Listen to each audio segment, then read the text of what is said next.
Deus. Cumprimento os irmãos com a paz do Senhor. Quem está feliz hoje? Então encontre uma pessoa bonita do seu lado e dê um sorriso para ela. Ficou difícil aí? Se não tiver ninguém bonito aí, pode olhar para mim aqui. Glória a Deus. É uma alegria poder estar de volta aqui em Alvorada, de novo nessa igreja abençoada. Eu achei que nunca mais ia voltar aqui, mas o pastor Carlos lembrou que eu existo, né, pastor? Cadê o pastor? Foi arrebatado? Aonde? Ah, ele foi ali. Não, pastor, o senhor pode fazer o que o senhor quiser durante 100 anos, que o senhor está perdoado. Uma alegria estar aqui de volta, viu? Deus abençoe o senhor, sua família, seu ministério, e conta comigo sempre. Muito obrigado por tudo. Ao presidente da convenção, que também está aqui. Cadê o pastor? Está ali, com aquele cabelo bonito. Meu sonho é ter um cabelo desse jeito ainda. Milagre é só Deus que faz, né, pastor? Feliz em rever aqui alguns amigos, como o pastor Kleber, que está comigo aqui. Levante a mão aí, Kleber. Pastor Kleber está com a camisa ali. Quando eu olhei para ele, eu disse: Elvis não morreu. Deus abençoe o senhor. Feliz também em conhecer aqui a doutora Nadir. É Nadir, né? Cheguei ali, eu vi uma foto ali, falei: meu Deus, eu nunca vi tanto dente numa boca só. É muito sorriso, que sorriso bonito esse. Deus te abençoe, Nadir. E do lado dela o doutor Borba, é isso? Eu gostei dessa barba aí, rapaz. É messiânica essa barba. Deus abençoe vocês e o sonho de vocês. Alguém trouxe Bíblia nessa noite? Abra sua Bíblia comigo no livro do profeta Ezequiel. Ezequiel, capítulo de número 2.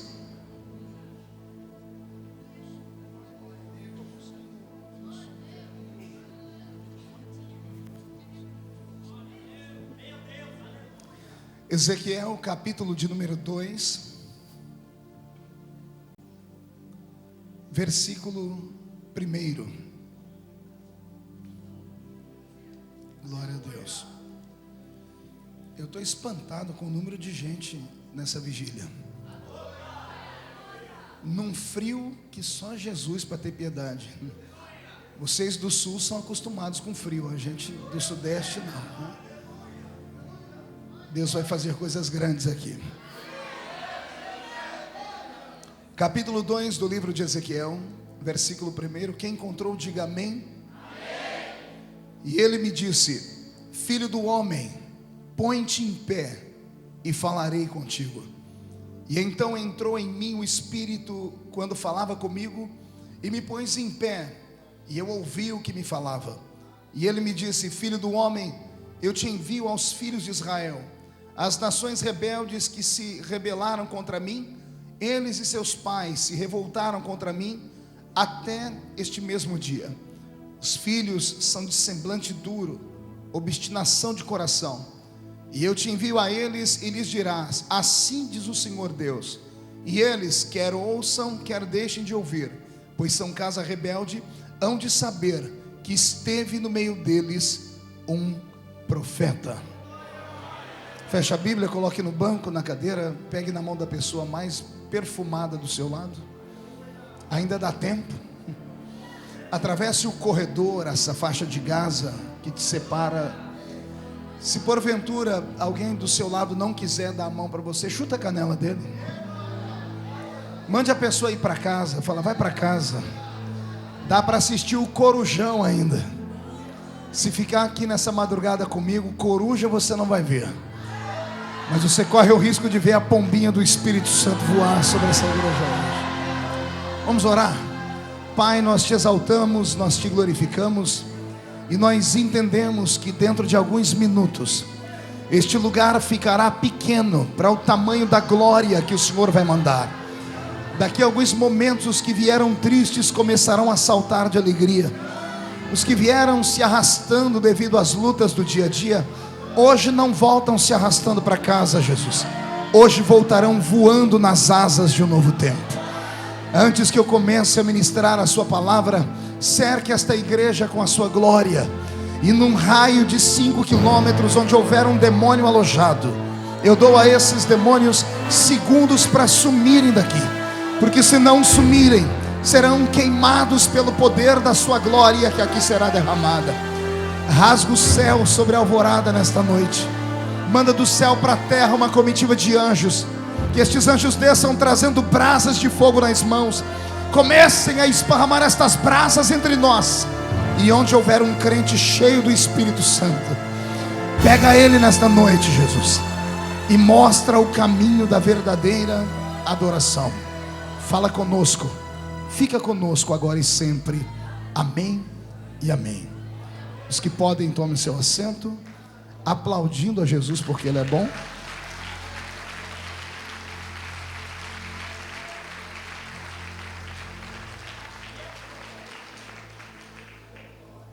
Eu não sei vocês, mas meu compromisso é só às 9 da manhã no aeroporto.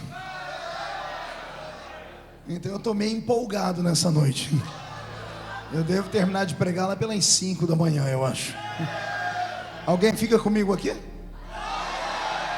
É tudo falso. Dá 40 minutos, vai todo mundo para casa. Onde devagarinho vamos deixar sozinho aqui, né?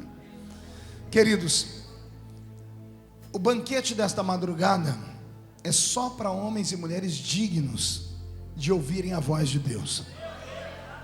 Sempre que eu prego em vigília, e eu amo pregar em vigília, esta madrugada que passou, eu preguei uma vigília em São Paulo, e nós tínhamos lá umas 4.000 pessoas, Roberto. E eu comecei a pregar 1 da manhã e fomos até às 5 da manhã, de verdade. E Jesus desceu naquele lugar lá. Eu amo pregar em vigília, como disse, porque os homens e mulheres que vêm para uma vigília como essa não são pessoas normais. Os normais estão em casa dormindo uma hora dessa. Os normais estão debaixo de um cobertor, tomaram uma sopa quente e estão roncando. E os anormais vieram para a vigília. E os anormais, você já viu como é que são, né? Não tem medo de nada, não tem vergonha de ninguém. Sabem que são pentecostais até o tutano dos ossos. E eu acho é pouco. E você que está achando esse grupinho aqui meio louco, cuidado, hein? Pergunte por quê. Só falo se todo mundo perguntar. Porque essa loucura pega. Eu prefiro ver vocês pularem aqui a noite inteira do que pular carnaval.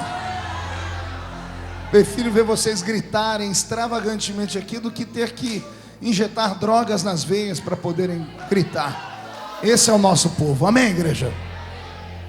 Então prepare o seu coração, aperte o cinto. A mensagem desta noite é muito linda. Eu prego o evangelho desde os 13 anos de idade. Hoje eu estou com 39. Sei que estou com um cara de 50, não precisa falar, que eu tenho espelho na minha casa.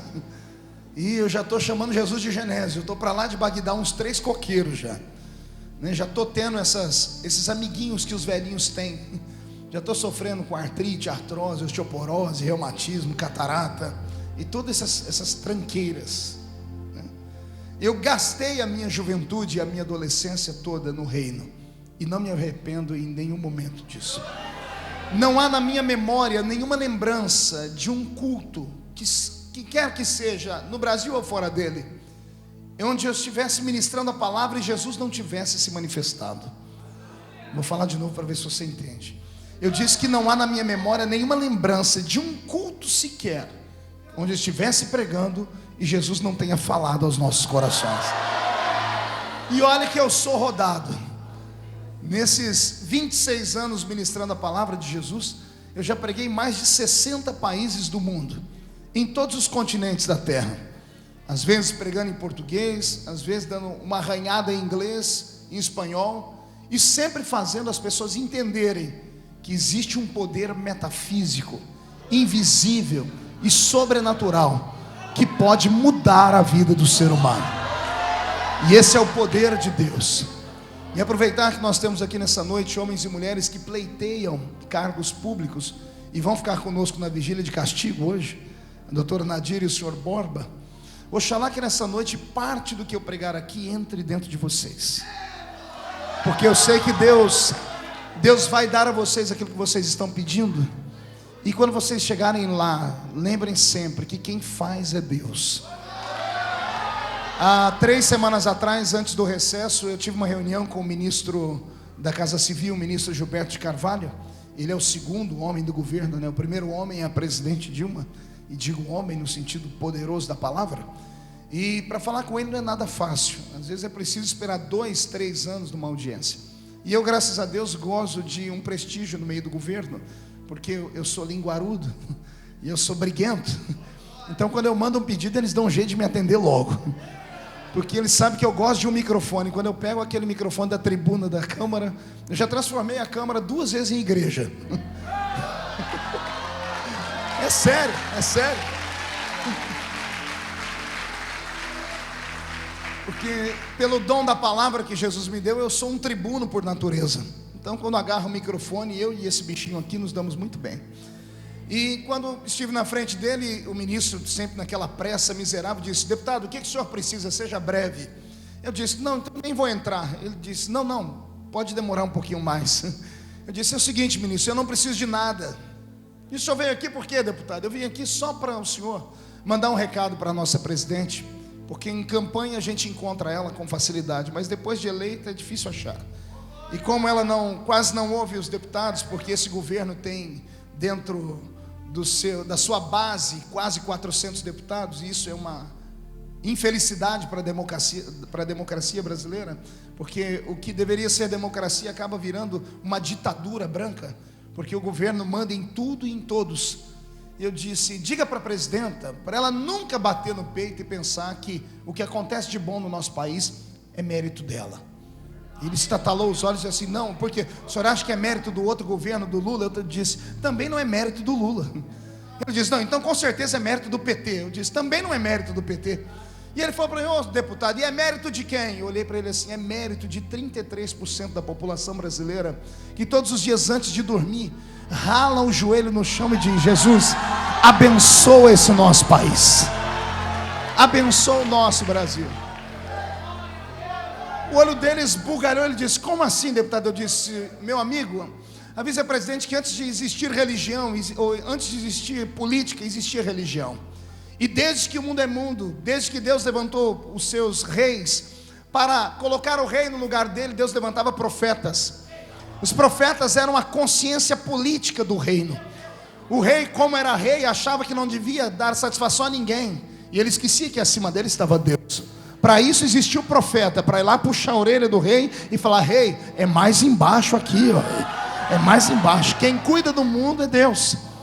E falei para ele: de nada adianta sermos a 6ª maior economia do mundo, de nada adianta determos 20% de toda a água doce do mundo, sermos chamados de o pulmão do mundo, de nada adianta produzirmos 3 vezes o suficiente para matar a fome de 3 Brasis do nosso tamanho. De nada adianta tudo isso se Deus não estiver em primeiro lugar. A base de uma sociedade é um moral, a base da sociedade é a família. Se a família não for preservada, não teremos amanhã. E falei para ele: olha o que aconteceu no berço da civilização. Nós temos aí a Grécia em franca decadência, e desde que o mundo é mundo, quem conhece a cultura grega, a cultura helênica, sabe que eles nunca conheceram moral. Para eles o sexo era mera libertinagem, para eles o pensamento humano deveria estar acima de tudo e de todos. Hoje vive a bancarrota e está falindo. E eu disse: diga à nossa presidente, para não cair nessa de governo de esquerda e pensar que somos progressistas ao passo de não precisarmos mais de Deus. Avise a ela para proteger as nossas crianças, não ao aborto, não à destruição da família, não à descriminalização das drogas, e aí sim esse país será reconhecido. Muito obrigado, senhor ministro, e fui embora. Daqui a pouco meu telefone tocou, a assessoria disse: quando o senhor quiser, o ministro disse que te recebe a qualquer hora, porque o senhor chegou aqui e trouxe uma paz dentro desse nosso gabinete. Ou seja, é possível ser um homem cheio do Espírito Santo e ainda falar de igual para igual para aqueles que governam esse país. Que essa mesma unção pegue vocês dois, que vocês dois que já caminham ao lado dos evangélicos, eu já fiquei sabendo que vocês amam esse povo, Quando chegarem lá, por favor, blindem a nossa família, em nome de Jesus. Eu vou falar de novo, em nome do Senhor Jesus, blinde a família. O estado do Rio Grande do Sul, é com muito pesar que eu digo isso, é o estado menos evangelizado da população brasileira. É o estado que menos cresce em teor de evangelho. Dizem que aqui estão as melhores cabeças, o povo mais bem preparado culturalmente, intelectualmente. E do que adianta isso, se é o estado do Brasil onde todos os homens são chamados de homossexuais? Porque toda vez que se conta uma piada denegrindo a imagem do sexo masculino, se toca no nome de gaúchos. Eu acho que isso é uma vergonha. Eu acho que nessa cidade, nesse estado, deve haver homens e mulheres que devam lutar pela causa mais nobre, que é a família. Ah, pastor, mas o estado é laico. O estado é laico, mas não é ateu. O estado brasileiro não tem uma religião oficial, pelo menos não de direito. Mas nós temos um estado que crê em Deus. 88% da população brasileira bate no peito dizendo que acredita em Jesus. Então não temos como jogar isso dentro da lata do lixo. Invoque isso nas escolas, invoque em debates nas universidades. Se podemos botar nossos filhos para aprender a teoria de Darwin, que o homem veio do macaco, e é só uma teoria, e enquanto é teoria não é ciência provada. Se os nossos filhos podem ouvir essas babaquices na escola, por que nós não podemos ensinar nas escolas a teoria de Moisés, que o mundo foi criado por Deus? E alguém vai dizer, mas isso não cola. Também não cola falar que o homem veio do macaco. Se o avô do Charles Darwin era um chimpanzé, é problema dele. Eu sou imagem e semelhança do Criador. E é por aí. Pode parecer brincadeira, mas eu estou com o corpo arrepiado. É como se Deus tivesse reunido aqui esse grupo, e por menor que seja aos olhos de alguns, esse grupo pode incendiar esse estado. Pode sair um despertamento e um avivamento desse lugar. Posso ouvir um grito de glória a Deus? E aí, para começar a pregar, termino aqui esse discurso pré-político cristão, recitando a frase de um dos maiores políticos do mundo, e para a honra e glória de Jesus, era um político cheio do Espírito Santo. O nome dele era Martin Luther King, um grande pastor, um grande ativista pelas causas do direito dos menos favorecidos. Martin Luther King disse assim: eu tenho mais medo do silêncio dos bons do que do grito dos maus. O grito dos maus não me assusta tanto quanto me assusta o silêncio dos bons. O nobre pastor estava dizendo: aquele que sabe que as coisas estão erradas e se cala é pior do que aquele que defende as coisas más gritando. Nós sabemos o que é verdade. Nós sabemos o que muda uma nação. Nós sabemos que Deus é real. Quem crê que Deus é real, dá mais um grito de glória. Uma salva de palmas a Jesus por isso.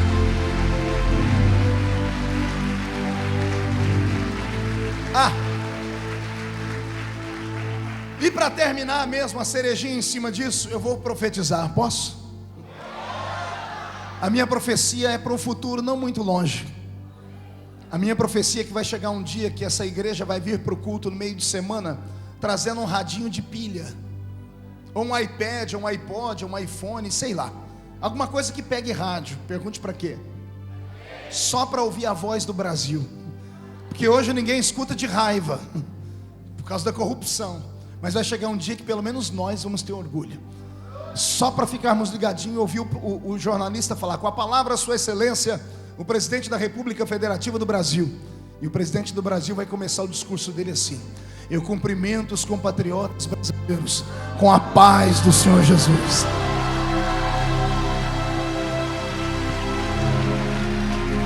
Vamos chegar lá. Vamos chegar lá, vamos chegar lá. A Alemanha chegou. Boa parte dos gaúchos descendem de alemães. E eu não sei se vocês sabiam, a Alemanha de Hitler, a Alemanha que matou 6 milhões de judeus através de Hitler, a Alemanha que matou 100 mil valdenses, descendentes diretos da fé de Martinho Lutero, da grande reforma protestante, a Alemanha que quase extinguiu o nome Deus da história, recebeu há menos de 90 dias atrás o seu primeiro presidente da República protestante. Você não entendeu, vou falar de novo. O presidente da Alemanha hoje é um pastor luterano. Vocês sabiam disso ou não? 90 dias atrás foi eleito um pastor, teólogo formado, crente em Deus, homem que pastoreou igrejas por mais de 30 anos, hoje é o presidente da Alemanha. O diabo está arrancando o restinho do cabelo da cabeça dele. E nós estamos crendo que em breve vai ser no Brasil esse negócio. Pronto. Olha para o seu irmão e diga, gostou? Diga, agora que vem a coisa boa. No livro do profeta Ezequiel, eu encontro uma das histórias mais fantásticas da Bíblia. Eu encontro a história de um homem nascido, de homem, carne e osso, mesma matéria minha e sua, que nasceu numa família abastada e abençoada, que tinha um sonho profundo e nobre, e que por infelicidade e tragédia do tempo, teve os seus sonhos frustrados, e acabou vendo a família ser assassinada, pela mão de um déspota chamado Jeoaquim, que era o grande rei de Babilônia. Esse menino, que é o protagonista da minha história hoje, cujo nome era Ezequiel, tinha um pai que era um sumo sacerdote de nome Buzi. Qual o nome do pai dele? De novo? Buzi era pai de Ezequiel, e Ezequiel é o moço da minha história. Como eu disse num resumo aqui, Ezequiel nasceu de uma família abastada espiritualmente. O pai era um sumo sacerdote, o avô havia sido um sumo sacerdote, o tataravô havia sido um sumo sacerdote, e se traçássemos a árvore genealógica dele, chegaríamos em Arão, irmão de Moisés, o primeiro sumo sacerdote da Bíblia. Ou seja, esse moço tinha pedigree espiritual, ele tinha nas veias dele o sangue de profetas, o sangue de legisladores sagrados como Moisés. Não bastasse isso, ele era hebreu. E ser um hebreu era ser nada mais, nada menos do que nação eleita e escolhida por Deus. Não bastasse isso, era um levita, era um? Não ouvi, era um? E quem se lembra dos levitas vai se lembrar de Josué entrando em Canaã, separando a terra santa em 12 pedaços, ou melhor, em 11 pedaços. E quando sobra a última tribo sem terra nenhuma, e eles estão para gritar desesperados, Josué diz, calma aí, Levi, porque para a sua tribo a herança é diferente. E ele pega um papel e diz, assim diz o Senhor, a herança dos levitas sou eu, o Deus forte de Israel. Pastor, o que significa isso? Significa que a tribo de Levi nunca iria trabalhar para os homens, nunca iria depender da terra para sobreviver. A comida, a bebida, a roupa, o descansar, o levantar e o trabalho deles era Deus. Os levitas respiravam Deus, eles se alimentavam de Deus, matavam a sua sede em Deus, eles pensavam em Deus da hora que acordavam até a hora que dormia. Por isso eram um povo especial. Ezequiel era levita, Ezequiel era filho do sumo sacerdote, Ezequiel era hebreu, Ezequiel era o menino mais feliz do seu tempo. Só que por ser um menino separado, a sua vida nunca foi normal. Aos 5 anos de idade, enquanto as demais crianças judias brincavam nas ruas, ele foi obrigado a ficar trancado dentro de uma casa e aprender a lei de Deus. Ezequiel aprendeu a Torá bíblica. A Torá, para quem não sabe, são os livros ou a Bíblia judaica. A Bíblia judaica é composta de 5 livros do Velho Testamento, que é os nossos primeiros 5 livros, que nós chamamos na teologia de Pentateuco: Gênesis, Êxodo, Levítico, Números e Deuteronômio. O menino com 5 anos até os 13, passou a vida toda com a cara enfiada no meio dos pergaminhos, aprendendo com um pai, ou avô, ou um tio, que todos os dias, da hora que ele acordava, da hora que ele dormia, ele ouvia as fabulosas histórias do grande Deus de Israel. Enquanto as crianças ouviam histórias de todos os gregos daquele mundo antigo, enquanto as crianças ouviam histórias de deuses pagãos, dos cananeus, dos heteus, dos heveus e dos girgazeus, Ezequiel, antes de dormir e quando acordava já ouvindo alguém dizendo assim para ele: você não é normal, na sua veia corre o sangue de homens que quando falavam faziam cair fogo do céu e consumir os inimigos. Imagine você pertencer a esta nação. Imagina o menino Ezequiel naquela fase de perguntar, né? A criança tem a fase dos porquês, e ele sentado falando: mamãe, por que o nosso povo é tão diferente? E a mãe com muito orgulho, olhos brilhando, dizendo: a nossa nação não é normal, somos descendentes de Abraão. E Abraão foi aquele maluco que ouviu a voz de Deus na calada da madrugada, e Deus disse: levanta-te, sai da sua parentela, vai para uma terra onde ainda vou te mostrar. E sem bússola, e sem ter na mão nenhum tipo de mapa, saiu sem saber para onde ia. E quando foi adormecer de novo, Deus acordou ele e disse: é por isso que tu serás chamado de pai de uma geração, de pai de nações. É por isso que quando ele olhou para o céu, Deus disse: conta as estrelas do céu, e ele não deu conta. E Deus disse: assim será a tua descendência. Deus escolheu a nossa nação, meu filho. Estou aqui tentando dizer o que a mãe dizia a ele, porque nós somos o referencial espiritual do planeta Terra. É isso que Deus via, e para isso Deus levantou a nação dos hebreus. Imagine você acordar de manhãzinha, a mamãe sentar na sua cama e começar contando a história, dizendo: filho, nas suas veias corre o sangue de homens, como por exemplo Moisés, que um dia chegou na frente do Mar Vermelho e levantou um cajado de madeira e feriu as águas, e as águas se abriram em duas partes. Imagina isso na mente de uma criança de 5 anos, como é que isso vai crescendo? Imagina no outro dia sua mãe dizendo assim: nas suas veias corre o sangue de homens que quando oraram, Deus transformou moléculas. Por exemplo, a molécula de um machado de ferro, Deus transformou em plástico ou isopor, só para o machado flutuar em cima das águas. Imagine você sentado na sua cama dizendo assim: você tem nas suas veias o sangue de homens e mulheres que quando oraram a Deus, o seu ventre podre se abriu e Deus fez a estéril ser mãe de filhos. Imagine você crescer no meio de uma nação e a sua mãe contar histórias assim: existem homens que vieram da nossa tribo, da nossa geração, da nossa nação, que quando oraram, fizeram Deus parar o sol de um lado e a lua do outro. Nas suas veias corre o sangue de homens que quando oraram, fizeram Deus girar o relógio dele ao contrário. Alguém deve se lembrar aqui do relógio de Acás. A Bíblia diz que Deus virou o relógio de Acás 10 graus para trás. Ou seja, Deus parou o planeta Terra e virou a Terra um pouquinho para trás. E eu sei que se você pegar o livro de Stephen Hawking, aquele grande físico inglês, e ler no livro dele, você vai ver que isso é impossível. Porque aquele físico diz no livro O Universo em uma Casca de Nós, que ele escreveu, que se o planeta Terra parar e voltar um pouquinho atrás, todo o planeta é destruído. Só esqueceram de falar para ele que o Deus que criou esse mundo não deve satisfação do que faz a ninguém. Ele faz porque quer, e quem tem juízo que aceite o que ele faz.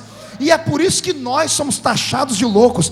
Nós acreditamos naquilo que nós não vimos, nós acreditamos naquilo que nós não ouvimos, mas não vimos e não ouvimos, mas sentimos a presença dele nesse lugar. Alguém acredita no que eu disse? Dê um glória a Deus aí. A vida desse menino começa a ser treinada e preparada dos 5 aos 13 anos de idade. Eu acredito que com 8 anos de idade começa a despertar na mente dele o conhecimento de que ele não é normal. Pergunte por quê.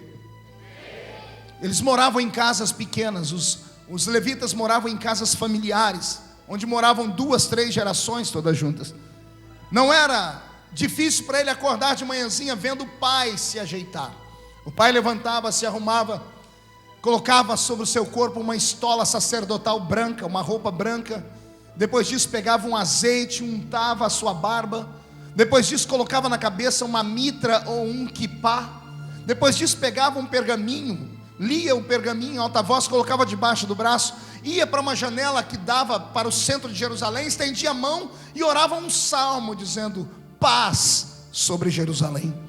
E o menino debaixo das cobertas, vendo tudo isso, viu o pai dar um beijo na mãe e perguntar: como é que eu estou? E a mãe dizendo: você está perfeito. E o pai sair pela porta de manhãzinha quando o sol estava nascendo e só voltava quando o sol estava se pondo. Ele viu isso 1, 2, 10, 100, milhares de vezes, até que um dia a sua mente aguçada fez ele perguntar para a mãe dele: mãe, por que o meu pai é diferente dos pais dos outros meninos? E eu imagino a mãe perguntando: como assim, Ezequiel? Ele disse: tem um pai de um amiguinho meu que usa uma roupa para trabalhar que é colorida. Tem um pai de um outro amiguinho meu que usa uma roupa para trabalhar que é toda cinza. Por que a roupa do meu pai é branca? Porque ele sempre sai de casa com uma roupa branca. Eu imagino a mãe emocionada, dizendo: meu filho está virando um homenzinho, está na hora de conhecer a família dele. E a mãe dizendo: aquele pai do seu amiguinho que usa roupa colorida porque ele trabalha no comércio. A roupa colorida é para chamar a atenção dos fregueses. O que usa roupa cinza trabalha na lavoura, porque na lavoura se suja muito e não tem muita água aqui no Oriente Médio. Então ele usa uma roupa cinza para esconder a sujeira. E o seu pai usa uma roupa branca, porque representa a empresa na qual ele trabalha. Como assim, mamãe? O seu pai representa o céu. E o céu é branco, porque branco é a paz, a santidade e a glória de Deus. Imagina isso entrando na cabeça de um garoto. E daqui a pouco ele: mamãe, e por que meu pai passa óleo perfumado na barba dele quando ele levanta? Por que ele não deixa a barba dele seca? Todo dia ele é obrigado a passar óleo na barba. Você se lembra disso? Isso é uma doutrina bíblica. Já leu ou não? Salmo 133. Ó, quão bom e quão suave é que os irmãos vivam em... É como o óleo precioso que desce sobre a barba de Arão. O primeiro sumo sacerdote ungiu a barba com óleo sagrado e perfumado. Todos os outros sacerdotes ungiram também. Pergunte por quê? Foi essa pergunta que o menino fez à mãe: por quê, mamãe? E a mãe, toda emocionada, dizia: seu pai não é normal. Seu pai representa Deus. Quando seu pai anda nas ruas, todas as pessoas que passam por ele param e se inclinam, não ao seu pai, mas o chapéu que ele está usando, a mitra, vem escrito aqui: santidade ao Senhor. Todas as pessoas, quando veem o seu pai, eles se inclinam e veem o que está escrito e dizem: glória a Deus por isso. O que está acontecendo aqui, Jesus? O que é? Demoniado.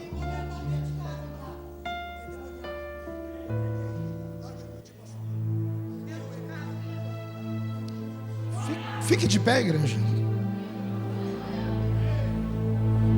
Eu preciso de obreiros aqui, pastores. Tragam ele aqui perto. Pastores, chega aqui perto. Não, chega aqui perto. Traga ele aqui perto de mim. Ei, garoto, já atrapalharam o culto, então traz ele aqui perto de mim agora. Traz ele aqui perto de mim. Em nome do Senhor Jesus, meu Pai. Nesse momento, Senhor, nós oramos e pedimos: obreiros, fiquem aqui perto de mim, por favor. Em nome de Jesus, que toda obra do diabo seja desfeita agora, e que toda obra do diabo desapareça da vida desse moço agora. E eu ordeno, eu não peço, eu ordeno a Satanás que solte ele. Sai! Em nome do Senhor Jesus.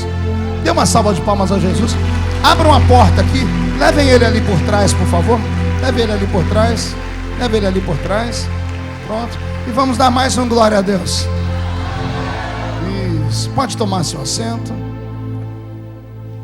Glória a Deus. E por favor, ninguém mais deixe isso acontecer. A igreja tem que ter diáconos para ficar na porta e deter as pessoas. O culto tem que ter ordem e decência. E quando eu vi aqui, não tem... Pode até ter demônio, mas aqui tem uma cachaça dentro dele, miserável, que se riscar um fósforo aqui pega fogo. Então isso não pode mais acontecer. Os diáconos estão acordados aí ou estão dormindo aí na porta? Isso. Se não tiver nenhum diácono, Wagner, você é gigante. Se entrar alguém, você dá um cascudo na cabeça da pessoa. Pronto, mais um glória a Deus. Vamos tentar achar o caminho, o fio da meada aqui. Eu estava falando que Ezequiel, quando criança, tinha perguntas. E uma das perguntas dele era essa: porque o pai usava óleo perfumado na barba? Eu havia dito que, como o pai representava o céu, o que é que acontecia com ele? Ao representar o céu por onde passavam, as pessoas eram como que obrigadas a se curvar, não ao homem, mas ao que estava escrito na mitra: santidade ao... Mas havia um grupo de pessoas em Israel, queridos, que eles não tinham o dom de ver. Eram pessoas que nasciam com defeito nos olhos, cegos. E o cego hebreu não podia ficar longe deste ritual sagrado. Para isso, o sumo sacerdote passava um óleo perfumado na barba. 6 da manhã, quando o pai de Ezequiel ia subir na escadaria do templo, o vento soprava e batia na barba dele, e levava o cheiro do óleo. E os cegos que ficavam perto do templo, deitados no chão, esperando o culto abrir para pedir esmola, acordavam, porque não sei se você sabe, o que falta na visão é aguçado no olfato.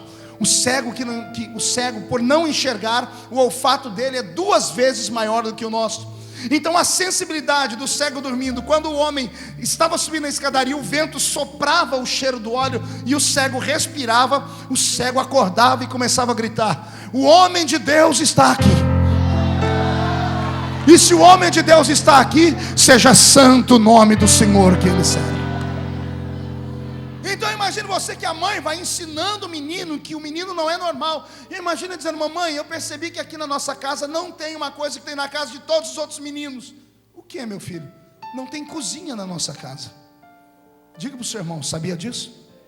Diga: na casa dos levitas não havia cozinha. Era a única tribo cujas mulheres não trabalhavam com comida. Pergunte por quê. Deus disse pela boca de Josué: eu sou a vossa comida. Não, você não entendeu. Deus disse a Josué: avisa aos levitas que o meu nome é Jeová Jiré. Eu providencio a comida, eu providencio a água, eu providencio a roupa. O sacerdote saía de manhãzinha, e quando entrava no santuário, depois dos rituais, ele esperava o povo trazer sacrifícios para o culto. E os sacrifícios que eram trazidos ao culto, parte dele era colocado separado para o sacerdote. E no finalzinho da tarde, o sacerdote levava a comida pronta para casa. Então nenhuma mulher levita, ela trabalhava com comida. E a mãe começa a explicar: filho, aqui não tem cozinha, porque nós não podemos escolher o que comer. Como nós servimos a Deus, é Deus quem faz o nosso cardápio. É Deus quem diz o que nós devemos comer e o que nós devemos beber. Olha que coisa interessante. Então o menino começa a perceber que o pai dele não é normal. E imagina um dia ele falou assim: mãe, lá na escola, eu vi um menino que trabalha, que está lá comigo, falar que o pai dele tem um patrão que é muito chato. O outro diz que o patrão dele é muito rico. E eu nunca ouvi o meu pai falar do patrão dele. Quem é o patrão do meu pai? Como é bom pregar para gente inteligente. E a mãe dizendo: a carteira de trabalho do seu pai é assinada por Jeová Rafá, o Deus que sara todas as doenças. Tudo isso vai moldando o caráter do menino. E ele, depois de 13 anos, quando entra na escola rabínica, porque primeiro ele é ensinado nas leis de Deus, e de 5 a 13 anos ele é obrigado a decorar a Torá bíblica. E o livro mais difícil de se decorar é o livro de Levítico, porque o livro de Levítico tem 613 leis. E o menino só estava pronto para servir a Deus quando ele era capaz de recitar de cor as 613 leis. Não é fácil, né? E ele conseguia. E com os 13 anos de idade ele entrava nas escolas rabínicas para aprender o trivial. E na hora da chamada as coisas começam a ficar estranhas, porque a professora diz: Efraim, e ele presente. Manassés, presente. Rubem, presente. Aí a professora diz: Ezequiel. E quando ele diz presente, os meninos começam a se acotovelar dizendo: é ele. Ele quem? É ele, o filho do sumo sacerdote. Na hora do recreio, a meninada toda em volta dele dizendo assim: ei, como é ser filho do único homem que fala com Deus? Você não está entendendo? Naquele mundo antigo, só os levitas falavam com Deus. Só o sumo sacerdote falava com Deus. E ele era filho do único homem que falava com Deus. Pode imaginar a resposta dele dizendo assim: gente, é uma aventura ser filho do sumo sacerdote. Por que, Ezequiel? Porque meu pai usa uma roupa que representa o reino dos céus. Ele passa um perfume na barba para o cego saber que Deus está caminhando através dele. O meu pai tem a carteira de trabalho dele assinada por Deus. O meu pai, peraí, tem uma coisa estranha no meu pai. O que? Uma vez por ano meu pai põe uma roupa esquisita. Uma vez por ano meu pai põe uma roupa que vai além daquela roupa branca. como assim, Ezequiel? Ele põe uma roupa branca, depois ele põe uma roupa colorida, aí ele põe um cinturão, tipo uma espécie de colete com 12 pedras, aí ele coloca 2 ombreiras, tem 6 pedras aqui, tem 6 pedras aqui, aí ele passa óleo em toda a barba dele, a roupa dele nesse dia é dourada, porque é toda tecida com ouro, e nesse dia ele não usa o quipá, ele usa uma mitra, um chapelão gigante que tapa a orelha, e o meu pai quando sai de casa, sai amarrado com uma pequena corda, e eu me lembro que nesse dia ele não vai sozinho, porque eu e a mamãe vamos atrás. E daí, Ezequiel? E daí que o meu pai entra naquele lugar que a gente não pode entrar. Só entra quem é preparado. Ele sobe a escadaria. Ele sobe a escadaria do alpendre. Depois ele passa pelo átrio. Depois do átrio ele anda pelo lugar santo. E aí depois dizem que lá tem uma parede de pano, e atrás daquele lugar Deus desce uma vez por ano, e o meu pai uma vez por ano entra lá atrás, e ele fala com Deus, e os meninos que, mas e aí, Ezequiel, e aí que quando meu pai sai de lá, minha mãe não conversa com ele, porque ele sai com os olhos brilhando. Minha mãe diz que nesse dia, quando termina os negócios dele conversar com Deus, os homens precisam puxar ele com uma corda, porque o meu pai vem tremendo. Tem outra coisa, eu lembro que nesse dia meu pai fica na porta, ele atravessa o lugar santo, atravessa o átrio, na escadaria, não estou só eu e a mamãe, está toda a cidade, e o meu pai levanta a voz dizendo: assim diz o Senhor, paz e saúde e prosperidade por esse ano, pecados perdoados em Israel. Aleluia.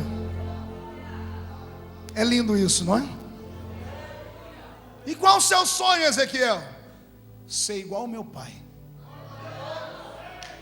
Qual o seu sonho, Ezequiel? Ser igual ao meu pai, porque o meu pai foi igual ao meu avô. Meu sonho é ser igual ao meu pai, porque o meu pai era igual ao meu avô, e o meu avô foi igual ao meu bisavô. Meu sonho é ser igual ao meu pai, que foi igual ao meu avô, que foi igual ao meu bisavô, que foi igual ao meu tataravô. Porque a minha família é uma família que nasceu para glorificar a Deus. Pergunte para alguém do seu lado: entendeu até aqui? Agora diga para o seu irmão: trouxe lenço? Se não trouxe lenço, prepara a manga da camisa e a ponta da gravata, porque nós vamos receber um batismo de quebrantamento nessa madrugada. Muda a música, pastor Roberto. Eu contei a parte boa. Eu contei aqui para vocês o que motivou esse garoto a ser um vencedor. O que eu deixei de contar é que de 13 até os 18 anos, esse moço era preparado, além das leis, nos rituais e cultura, porque aos 18 anos tinha uma espécie de prova, porque não bastava ser levita de nascimento, ele tinha que provar que era especial, e nesta prova então, ele alcançava o status de ser levita mor. Como levita mor, ele sairia do alpendre e trabalharia no átrio, e no átrio ele se especializaria em trabalhar com a pia de bronze, no batismo, ou numa espécie de batismo de lavagem, de purificação. Depois ele trabalharia dos 18 anos até os 30, para poder entrar no lugar santo. E ali no lugar santo, naquele lugar, ele aprenderia a trabalhar com os rituais de consagração, de oferendas. Ele iria aprender a trabalhar com a mesa dos pães da proposição. Ele iria aprender como é que se desentupia as canaletas do menorá, aquelas 7 lâmpadas que ficavam acesas naquele lugar, que representavam Deus brilhando no meio do povo. Ele iria aprender como era a consagração e como era a execução de um sacrifício. E com 30 anos de idade, então, iniciando esse trabalho, ele trabalharia até uns 45 anos, porque aos 45 anos surgia a oportunidade para o sumo sacerdócio, porque o sumo sacerdote tinha um ministério curto, começava com 45, terminava com 50, aos 50 anos ele era jubilado. Então olha a trajetória dele, não era fácil ser o que o pai dele era, não bastava ter estudado de 5 aos 13, agora ele estudava dos 13 aos 18, para ser um levita mor. Depois ele estudava mais 12 anos afinco para aos 30 anos ser sacerdote. Depois de 30 a 45 como sacerdote, para então ser um sumo sacerdote. E como sumo sacerdote, qual era o privilégio que ele tinha? Entrar atrás do véu. E o que é que tinha atrás do véu? Quem lembra? Deus descia ali por causa de um objeto sagrado, chamado Arca da Aliança. A arca era feita de madeira de acácia pintada de ouro. 2 querubins estavam sobrepostos em cima de uma tampa chamada propiciatório, que era toda feita de ouro. E esses 2 querubins, com as asas sobrepostas uma à outra, se transformavam em um trono. E era sobre essas asas que Deus descia, sentava sobre elas uma vez por ano, olhava a pureza do sumo sacerdote, dialogava com ele. E aí o sumo sacerdote ia e dizia ao povo: paz, saúde e prosperidade sobre Israel. Então diga para o seu irmão, não era fácil, era custoso. A pessoa tinha que renunciar a vida dela inteira. E aqui já começo a aplicar a palavra. Quer chegar lá? É preciso renunciar à vida. É preciso deixar de lado uma vida trivial, uma vida de conforto. É preciso querer ser diferente dos demais, andar na contramão, nadar contra a correnteza. Para ser usado por Deus no mundo capitalista e materialista como nós estamos, você não pode ser normal. Não dá para chutar com os 2 pés. Não dá para agradar gregos e a troianos. As pessoas que são usadas por Deus, elas são chamadas de loucas, são chamadas de fanáticas, de beatas. Onde já se viu jovens como esses hoje, gente? É sábado, tem muita balada na cidade. Era para os normais estarem na balada, dançando, farreando, azarando, tentando procurar uma pessoa para casar. Mas não, estão aqui na igreja, estão gritando, estão cantando aqui dentro. Tem pais que deveriam estar com seus filhos na cama. O filhinho devia estar na cama agora, mas o pai sacrificou a noite, está com o filho no ombro, está com o filho no braço. Porque essas pessoas não são normais, elas estão cansadas de uma vida normal, elas querem algo sobrenatural. E vou dizer uma coisa para vocês: vocês estão no caminho certo. Deus só consegue se revelar para gente que não é normal. Deus ama gente doida, Deus ama gente desequilibrada, Deus ama gente atrevida. Deus é apaixonado por gente extravagante. Deus ama gente expansiva. Deus é apaixonado por gente sanguínea. Oh glória! Com todo respeito aos fleumáticos, mas o meu Deus tem dificuldade em lidar com pessoas tímidas. Deus não consegue lidar com pessoas equilibradas 100%, porque os equilibrados vêm para uma reunião como essa e primeiro filosofam. Primeiro dizem, to be or not to be, that's the question. Ou em português, ser ou não ser, eis a questão. Anotam nos papéis, fazem uma cara feia que parece que foi batizado num pote de vinagre. A pessoa não abre a boca nem para respirar nessa reunião. E pior, fica me olhando com esse olho seco, parecendo olho de sapo que morreu no dia de enchente. Tem coisa pior, fica com essa boca travada, essa boca de aço, essa língua de ferro, esse queixo de concreto. Com todo respeito, sabe quando você vai ver aquilo que você sonha? Só depois do arrebatamento. Só quando você entrar lá no céu. E eu tenho pena de você, pergunte por quê. Se aqui você está escandalizado com os gritos e com os pulos, se para você tudo tem que ser equacionado, tudo tem que ser provado através da química, da física ou da matemática, se para você o sobrenatural, o pentecostalismo é coisa de gente louca, eu queria saber como é que você vai fazer no céu. Quando você chegar no céu, vai passar uns 15 mil anos escondido atrás de uma moita, para acostumar com o ambiente do céu. Ora, a gente fala em anjo, você não acredita? Lá só tem anjo. A gente fala em línguas estranhas, você acha que isso é loucura? Lá só se fala em língua estranha. Aqui você não gosta de fogo. A Bíblia diz que Deus é um fogo devorador. Você não acredita em nada. Quando chegar lá vai demorar uns 15 mil anos para se acostumar. Diferente dessa moçada aqui. Essa turma, quando chegar lá, já vai chegar dizendo: gente, eu já conheço tudo, eu sou do movimento, eu sou do reteté de Jesus, eu gosto desse negócio. Aleluia! Glória a Deus. Então, aqueles que querem ter alguma coisa com Deus, por favor, esqueça a sua vida. Aqueles que querem e sonham ser alguma coisa com Deus, se preparem para isso.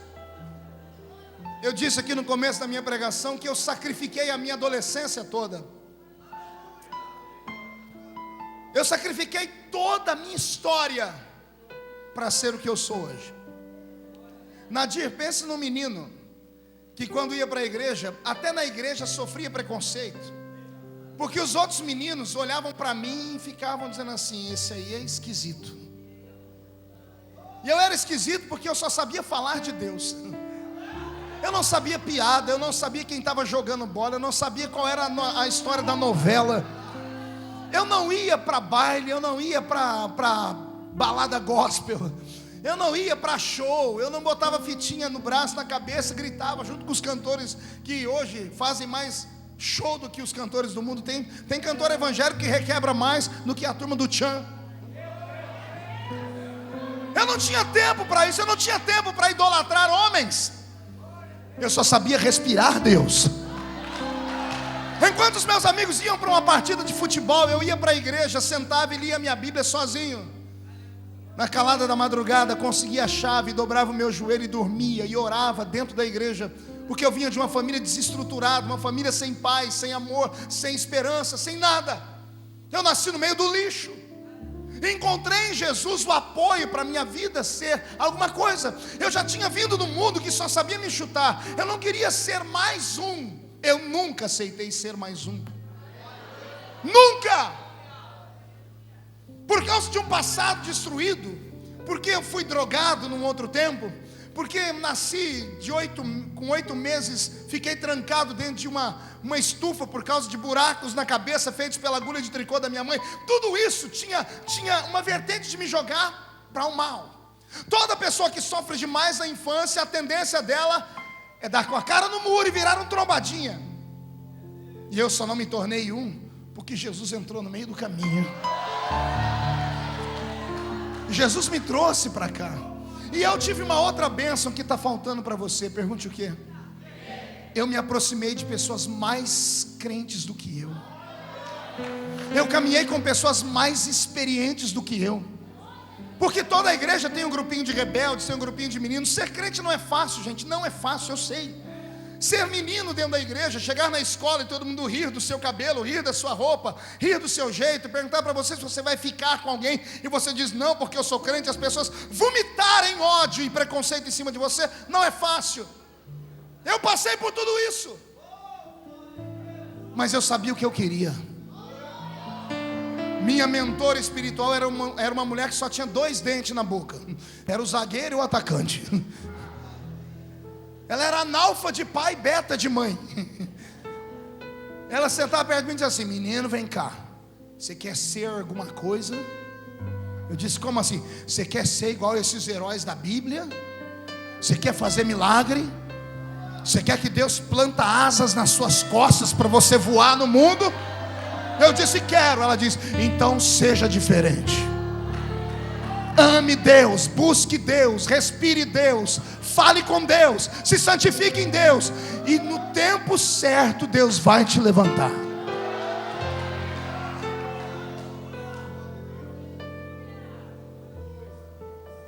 Não me arrependo em nenhum momento. Pelo contrário, aqueles meninos da minha época que olhavam para mim e debochavam, me chamavam de fanático, me chamavam de beato, me chamavam de santarrão. Hoje, às vezes, quando eu estou em casa, as raras vezes que estou em casa, eles batem lá na porta de casa, aí o segurança me chama e diz: pastor, tem alguém aqui? Quando diz o nome eu vou correndo, e quando eu chego lá são os meninos que me perseguiam, e eles dizendo: pastor, ora por mim. E não é difícil eu sentar com eles, como agora nessas férias, eu fiquei 10 dias em casa, encontrei com eles, a conversa é uma só: por que nós não te seguimos? Por que eu não fui igual você? Por que eu não fiz o que você fez? Porque hoje eles estão lá levando uma vida medíocre, uma vida abaixo da média, uma vida natural demais. Pegaram a sua experiência com Deus, botaram numa caixinha de sapato, esconderam no guarda-roupa. São crentes domingueiros. Suas famílias são famílias frias espiritualmente. Vivem hoje de restos do passado. E eu estou voando. O que eu vim fazer aqui nessa madrugada? Vim aqui despertar você. Vim aqui dizer para você que tem alguém lá em cima que apostou em você. Vim aqui provar, pastores, que é possível em pleno século 21, no Rio Grande do Sul, o estado menos evangelizado do Brasil, Deus levantar a geração mais avivada do século 21. É possível. É possível. É possível.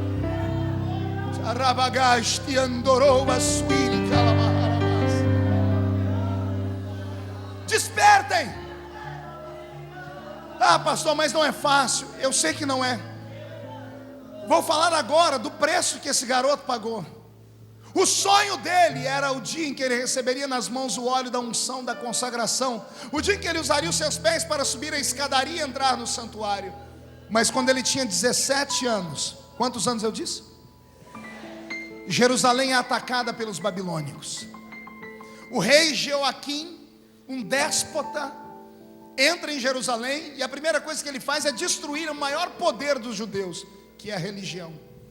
Entrou no santuário, quebrou o templo inteiro, pegou todos os utensílios de ouro e sequestrou eles, trouxe os sacerdotes no meio da rua em praça pública e matou um por um.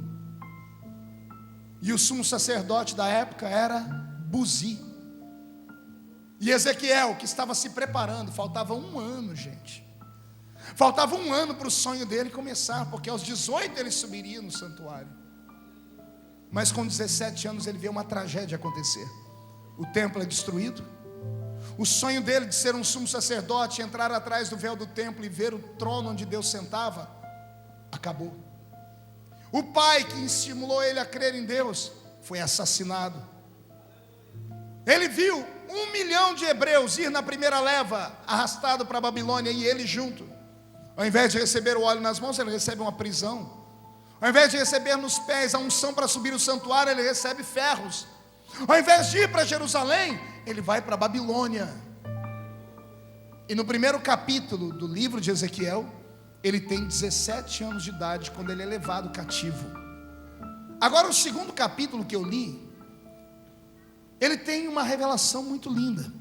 Porque a diferença de tempo entre o primeiro capítulo e o segundo livro e o segundo capítulo de Ezequiel são 5 anos. No capítulo 2 de Ezequiel, Ezequiel tem 22 anos. Ele chegou em Babilônia com 17 e agora ele tem 22. A diferença do dia em que ele foi preso e o dia da revelação são 5 anos. Quantos anos? 5. Você suportaria uma prova, um cativeiro de 5 anos, onde você teria que conviver todos os dias com a lembrança do seu pai e mãe assassinados, de saber que você nunca alcançou os seus sonhos, de saber que tudo que você projetou para a sua vida acabou, e os que estão escravizados em Babilônia olham para você e dizem assim: o seu pai roubou o nosso dízimo, o seu pai pegou as nossas ofertas e disse que Deus iria proteger, e não nos protegeu, estamos presos. Ele passou 5 anos sendo hostilizado pelos babilônicos e pelos hebreus. 5 anos de tortura, gente. Não bastasse isso, durante 5 anos, todos os dias ele tinha um ritual. Pergunte qual? Colocava nos ombros uma cana, na ponta de cada cana um balde. Descia em Babilônia e lá no rio Quebar, no rio de Babilônia, ele agachava todos os dias, pegava água com um balde e argila com outro, colocava nos ombros, se ajeitava, olhava para cima, levantava e voltava para a Babilônia. 5 anos fazendo isso, 14 horas por dia, para que Babilônia crescesse no seu império de arquitetura. 5 anos como burro de carga, 5 anos como um jumento bravo, 5 anos sem ouvir a voz de Deus, 5 anos com a família na lembrança sendo assassinada. 5 anos ouvindo os hebreus rirem dele quando ele passava, dizendo: ó, o filho do sacerdote mentiroso.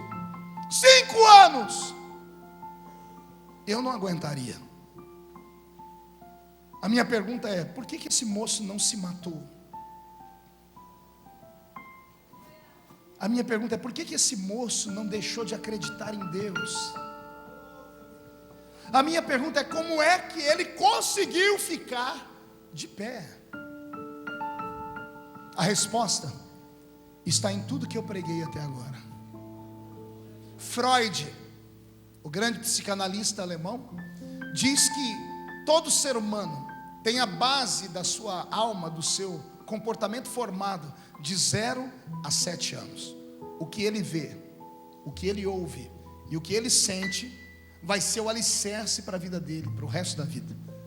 Talvez você não saiba disso, mas o seu inconsciente guardou memórias do que você viu, ouviu e sentiu, desde que você foi fecundado no óvulo de sua mãe até os 7 anos.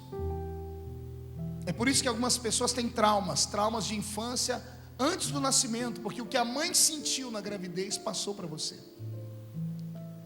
O que fez Ezequiel permanecer firme foi que ele teve alicerce. Ele foi inundado com Deus. Ele sabia quem era Deus. O pai dele tinha experiência com Deus. Ele ouviu falar de milagres. Ele foi ensinado desde criança que Deus era Deus, e era Deus, e era Deus. E quando ele foi encarar o diabo lá em Babilônia, ele não esmoreceu. Todos os dias antes de dormir, ele orava: o Senhor não fala comigo, mas eu sei que o Senhor existe. Eu não te sirvo pelo que o Senhor vai me dar, eu te sirvo por aquilo que o Senhor já me deu no passado. Eu sei que o Senhor existe. Deus em silêncio. 5 anos sendo humilhado, maltratado, sem pai, sem mãe, como um jumento de carga. 5 anos. Teve uma coisa dentro dele que nunca morreu. Pergunte o quê? O sonho. A família plantou dentro dele um sonho. Qual era o sonho dele? Chegar onde o pai chegou. E onde o pai chegou? Ao nível de ser um sumo sacerdote e ver Deus uma vez por ano. Ele tinha esse sonho, e foi esse sonho que fez ele ficar vivo no meio do vale do cativeiro. E agora vem a parte mais linda. Porque esse sonho jamais iria acontecer, porque Jerusalém foi destruída, a arca sumiu. Ele nunca ia ver o santuário, porque a arca desapareceu. Mesmo sabendo que a arca desapareceu, que o templo foi destruído, dentro dele ele sabia: Deus vai realizar meu sonho. 5 anos depois, respira fundo aí. Numa bela manhã, está ele de novo, agachado na beira do rio Quebar, pegando água, pegando argila, botando no ombro. E quando ele levanta, se sacode para se ajeitar, e para se ajeitar ele tem que olhar para cima. Quando ele olha para cima,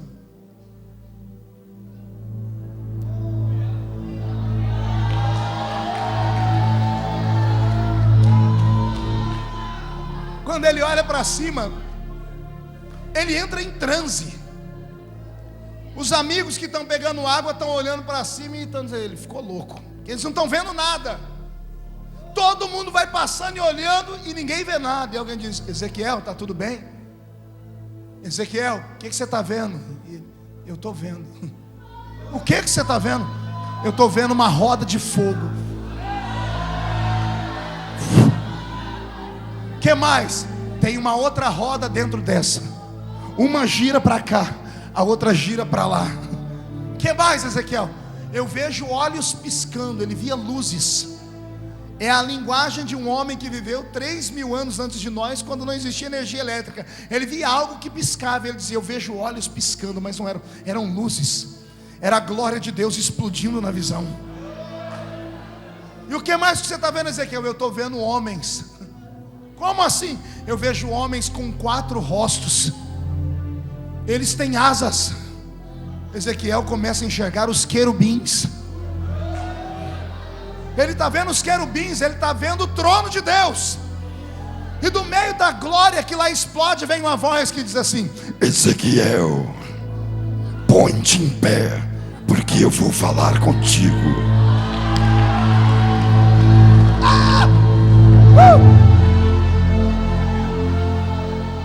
Ezequiel, põe-te em pé, porque eu vou falar contigo. Aqueles que são inteligentes, me escutem. O sonho dele era ver o trono de Deus. Mas para ver o trono de Deus, humanamente falando, ele ia ter que trabalhar muito. Ele tinha 17, agora tem 22. E se ele tivesse trabalhando ainda como levita, ia uma temporada, ele tinha que trabalhar até os 45 para entrar atrás do véu do templo e ver querubins de ouro. Deus olhou para ele e viu que durante 5 anos ele permaneceu fiel. Deus ficou incomodado no céu. Imagina os anjos perguntando: o que o senhor tem que o senhor está incomodado? Aquele menino lá, filho do sacerdote. Israel não presta, porque Israel me torturou, mas ele me ama. Ele tem estrutura, ele tem base familiar, a família ensinou ele. Não tem, humanamente falando, não tem mais arca, roubaram, mas o sonho dele é ver a minha glória. E isso ia demorar 23 anos. E os anjos falaram: o que o senhor vai fazer? Eu vou adiantar um milagre. Eu vou antecipar o milagre. Quantos anos o senhor vai antecipar? Vou antecipar 23 anos. Se o pai dele só viu a minha glória com 45, ele vai enxergar a minha glória com 22, porque ele permaneceu fiel. Aí vem Deus e faz uma coisa tão linda que eu tenho que desenhar para vocês. O sonho de Ezequiel era em Jerusalém, no santuário, ver a arca da aliança, que era o trono de Deus, de fachada. Era querubim feito por mãos humanas e Deus descia. Como não tem mais arca, não tem templo, não tem nada, Deus poderia ter tirado Ezequiel do cativeiro, levado para uma outra terra, esperado construir o santuário de novo, fazer uma arca de novo, e aí Deus se revelar. Mas Deus achou que isso era pouco. Então olha o que Deus fez: se não dá para ver a arca porque foi roubado e o santuário foi destruído, eu levo o santuário do céu na terra. Não, você não entendeu, eu vou repetir. O sacerdote, irmãos, o santuário onde o sacerdote entrava, o tabernáculo, alguém lembra quando Deus mandou Moisés construir? Moisés passou 80 dias no monte em oração e jejum. Não, pastor, o senhor errou, foi 40 dias. Não, foi 80. A Bíblia diz que ele passou 40 dias e recebeu as tábuas da lei. Quando ele desce, o povo estava adorando um bezerro. A Bíblia diz, ele falando: e eu, quando vi vocês adorarem um bezerro, quebrei as tábuas e voltei para o monte, e mais 40 dias e 40 noites não comi pão e não bebi água. Moisés jejuou 80 dias. Ele falou: é melhor morrer em cima do que ficar com o povo idólatra. Ele não morreu porque a glória de Deus sustentou ele. Nesse período Deus levou Moisés dentro do céu e disse: o meu povo não consegue me adorar porque não consegue encontrar-me. Passaram tempo demais no deserto, passaram tempo demais no Egito, e os egípcios tinham deuses com casa. Eu sou invisível. Quando você solta eles na península do Sinai para me adorar, eles não sabem para onde me adorar e nem como me adorar. Na sua ausência fizeram um bezerro pensando que eu era Deus, mas eu não sou um bezerro. Então, Moisés, eu vou ter piedade. Se eles querem um lugar para me adorar, eu vou te dar. Vem para o céu. E lá no céu Deus mostrou o santuário do céu para Moisés. E a Bíblia diz que tudo que Moisés viu lá em cima, ele trouxe para baixo. Ele chamou a Oliabe e Bezaleel, que foram ungidos para trabalhar com ouro. Moisés falava e eles iam desenhando. O tabernáculo nada mais é do que o céu na terra. Não entendeu? Eu vou repetir. O tabernáculo era o desenho do céu na terra. Por que você acha que quando a gente faz o culto na igreja é mais gostoso que fazer num ginásio? Por que no culto na igreja é mais gostoso que fazer o culto no meio da rua? Por quê? A igreja é o modelo do céu. Lá Deus está sentado num trono e os anjos estão como nós estamos aqui. E os anjos ficam dizendo: santo, santo, santo, santo, santo, santo. Moisés desenhou o céu na terra. Agora o céu da terra está destruído, o tabernáculo. Então Deus diz assim: já que não tem um modelo, eu levo o original. Você não entendeu? Eu vou falar. Já que não tem o modelo, eu vou levar o céu inteiro lá no meio do cativeiro. Ah, você não entendeu porque agora subiu um arrepio aqui. Olha o que Deus me fez entender. Deus não tirou ele do cativeiro para dar a bênção. Deus deu a bênção dentro do cativeiro. Recebeu a palavra? Talvez Deus não vá tirar você dessa prova, mas Ele vai dar o milagre no meio da prova. Deus não vai apagar o fogo. Deus vai fazer você ficar vivo no meio do fogo. E quem olhar vai ver alguém andando com você lá no meio. Eu profetizo que esta noite é uma noite de mudança para a Alvorada. É uma noite de mudança para a nação evangélica no estado do Rio Grande do Sul. Assim diz o Senhor: no meio do cativeiro eu vou trazer a minha glória. Receba esta glória. Receba esta glória.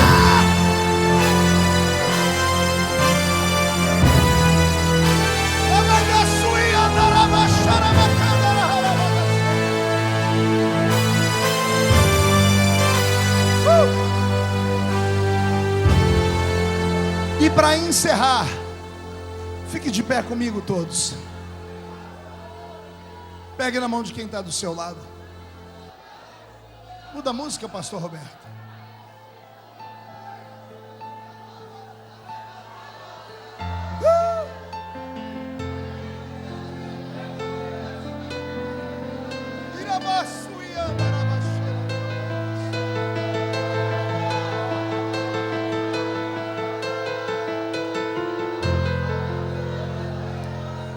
Eu encerro do jeito que eu comecei. Eu comecei lendo o texto onde Deus diz: Ezequiel, põe-te em pé, porque eu falarei contigo. Agora preste atenção. Tem algo estranho aqui. Ezequiel, quando pegou a água e a argila, colocou no ombro, ficou de pé e olhou para cima para se ajeitar. Foi aí que ele viu Deus no céu. Para ver Deus lá em cima, ele já estava de pé. Mas Deus olhou do céu e disse assim: Ezequiel, põe-te em pé. Mas eu imagino: mas Senhor, eu já estou de pé. Não, Ezequiel. O que está de pé em você é a força humana. Você está de pé porque todo mundo tem que ver que você acredita em mim. Você está de pé como todo homem ficaria, mas não é isso que eu quero. Eu quero de pé você, por dentro. Eu quero o seu espírito de pé. Eu quero aquele moço que sonhava. Eu quero os seus sonhos de pé. Eu quero você de pé, porque eu vou mudar a sua vida para sempre. Deus trouxe você aqui nessa noite só para dizer que você não é normal, que você nasceu para adorar o nome dele.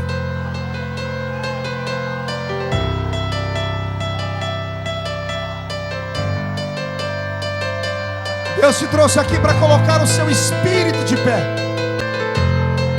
Você vai fechar os olhos, vai lembrar os seus sonhos, e nós vamos cantar um louvor para mexer com o seu coração.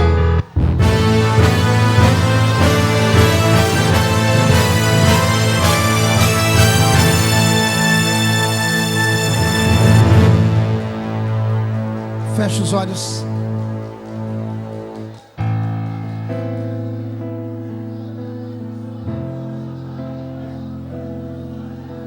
Oh meu Deus, traz o céu sobre este lugar, Senhor. Oh Deus de Israel, eu sei que eu não vim pra esse mundo pra adorar outro rei. Os leões estão rugindo sem parar. Meu louvor incomodou aqueles que são contra ti, ó Jeová.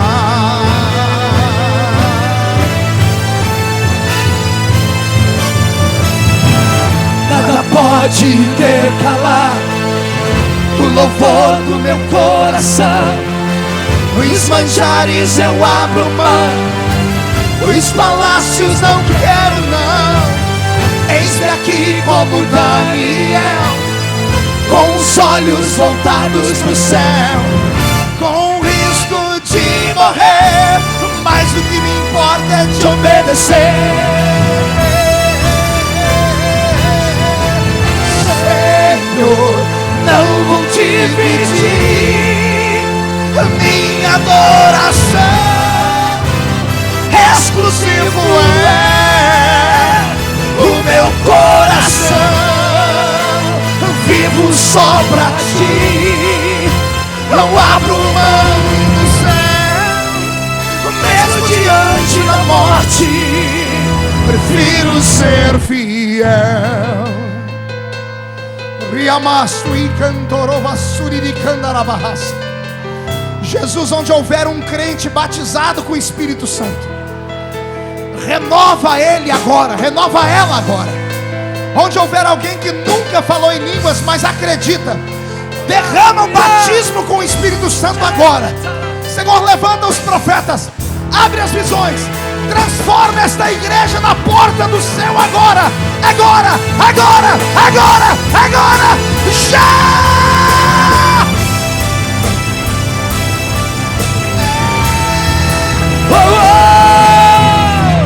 Nada pode intercalar o louvor do meu coração.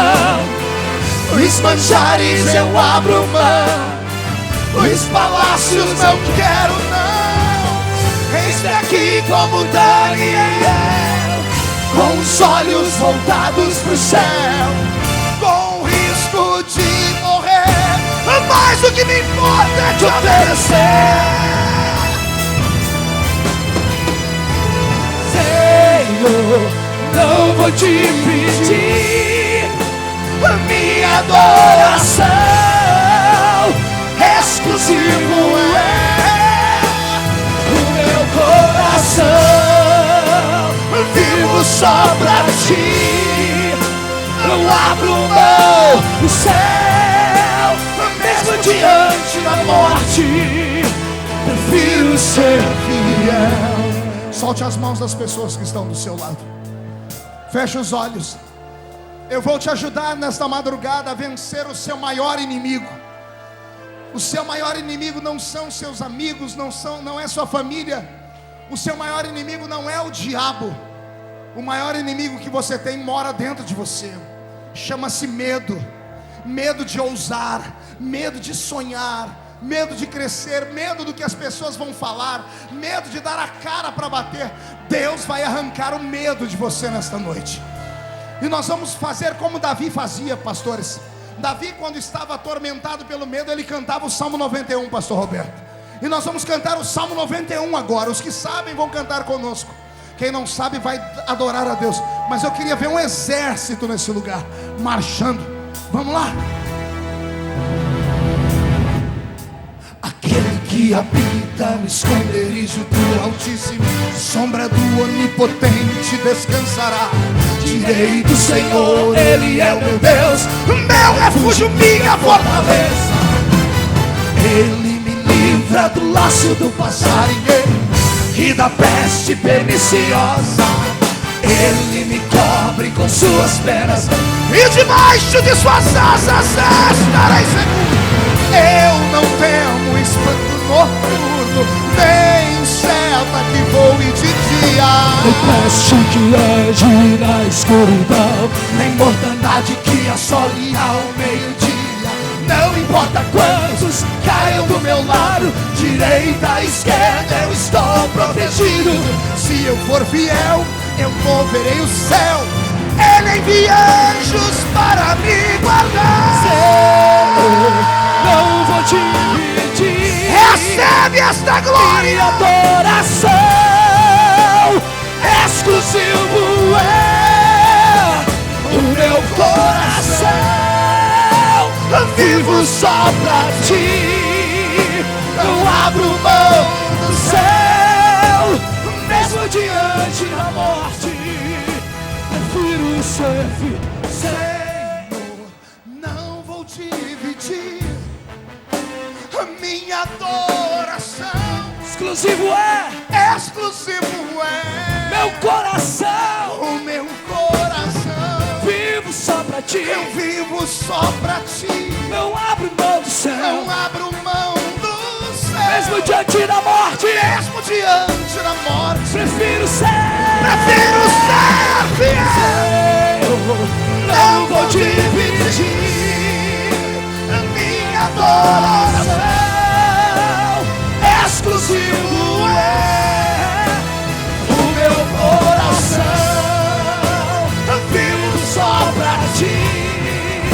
Não abro mão do céu. Mesmo diante da morte.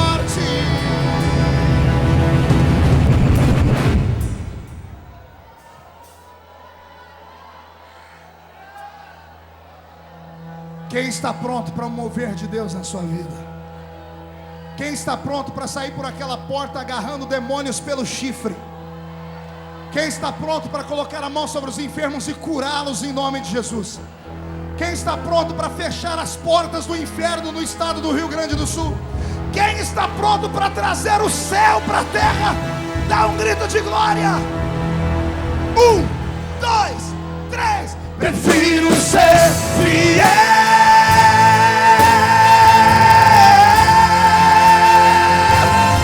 Quem prefere ser fiel, dá um grito de glória a Deus. Quem pode gritar e aplaudir? Quem pode gritar, aplaudir e dar um pulo para cima?